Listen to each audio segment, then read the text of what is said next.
High, আমি অহনার। আজ হচ্ছে 6 আগস্ট, আমার বার্থডে। তো ফোনে এখন যেটা দেখতে পাচ্ছ সেটা হচ্ছে আমার বরের ফোন। সে সেটা করে রেখেছে, মানে 6 তারিখ করে রেখেছে। আমার জন্মদিনের ডেটটাকে এরমভাবে ক্যালেন্ডারে করে রেখেছে, তো সেটাই দেখাচ্ছিল। তো যাই হোক, এখন দুপুর হয়ে গেছে।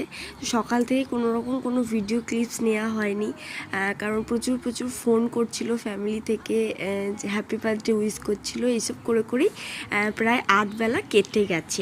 তো এখন দুপুরবেলায় মা সমস্ত রান্না বান্না করেছে, আর আমাকে আজ রান্নাঘরে যেতেও যায়নি, মানে কি রান্না হচ্ছে না হচ্ছে কিছু দেখায়নি। তো যাই হোক, এত কিছু জোগাড় করেছে। এই যে দেখতে পাচ্ছ, এদিকে 5 রকম ভাজা আছে, এদিকে আছে পায়েস, ডাল, মিক্স ভেজ, মাছের কালিয়া, চিকেন, আর এদিকে আছে দই, মিষ্টি, আর আছে স্যালাড।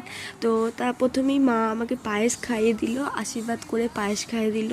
মানে যেরকম বাঙালি রিচুয়ালসে আছে, পায়েস ছাড়া তো জন্মদিন অসম্পূর্ণ। তারপর বাবা খাইয়ে দিল। তো জানো তো, বিয়ের আগে আমার জন্মদিনে বা আমার বোনের জন্মদিনে কোনো দিনই পায়েস করা হতো না, কারণ আমাদের বাড়ির নিয়ম অনুযায়ী মেয়েদের জন্মদিনে কোনোদিন পায়েস করা হতো না, যেখানে যেরকম নিয়ম আর কি। আর এইভাবেই আমার এবছরের জন্মদিনটা কাটলো। তো বাই।